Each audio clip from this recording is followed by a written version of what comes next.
El mayor reto para hacer algo es iniciar.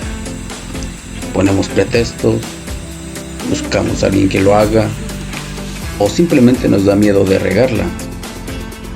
Después de 3 horas me animé y aquí estamos.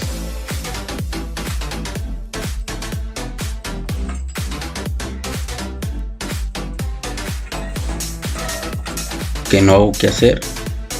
Voy por el garrafón, destapo el baño, arreglo el carro.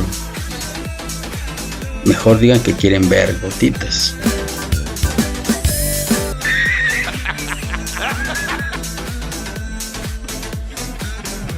Y así es un domingo cualquiera.